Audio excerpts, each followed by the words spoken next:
হ্যাঁ বন্ধুরা, আজকে আবারও নিয়ে আসলাম অনেক দিন পর একটা মিনি ব্লগ। আশা করি তোমাদের ভালো লাগবে। তাই আমি এখানে কিছু বলছিলাম, কারণ অতদিন পরে মিনি ব্লগ করছি তো তার জন্য। যাই হোক, আমি এখন সকালের সবাইয়ের খাওয়া দাওয়া শেষ হয়ে গেছে, আমি এখন খাবো। আমি আজকে করেছিলাম ভাত ফ্রাই, রাত্রে ছিল আর কি, সেটাই। আর এখানে আজকে আমাদের পুষ্করিণী থেকে অনেক মাছ মারা হয়েছে, সেটা এখানে কিছুটা আছে, এটা এখন বানাবো দুপুরবেলা আর কি। সেটা দেখে আমি ভালোভাবে ঢেকে রেখে এসে গিয়েছি মাছটা। আর এখন আমি ভাত ফ্রাইটা খেয়ে নিচ্ছি, আর একটু আলু ভাজা নিয়ে নিয়েছিলাম। আর শুকনো লঙ্কা তো মাস্ট, সেটা আমার লাগবে, জানি না কেন শুকনো লঙ্কাটা খেতে আমার অনেক ভালো লাগে।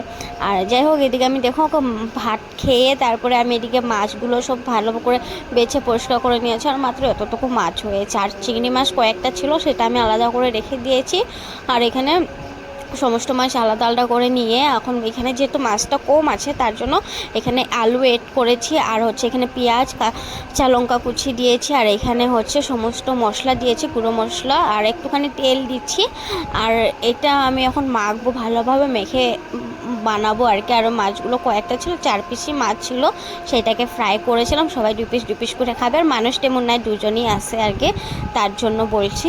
আর এখানে আমি দিয়েছিলাম লঙ্কার গুঁড়ো, হলুদ গুঁড়ো, নুন, আর জিরে গুঁড়ো, ধনিয়া গুঁড়ো দিয়ে, আর কিছু মশলা দিয়ে এইসবই দিয়ে এখন আমি ভালো করে মিক্স করে নিচ্ছি। আর বিশ্বাস করো, তোমরা একবার এমন করে বানিয়ে খাবে, জানি আশা করি তোমাদের অনেক ভালো লাগবে, আমার তো দারুণ লাগে।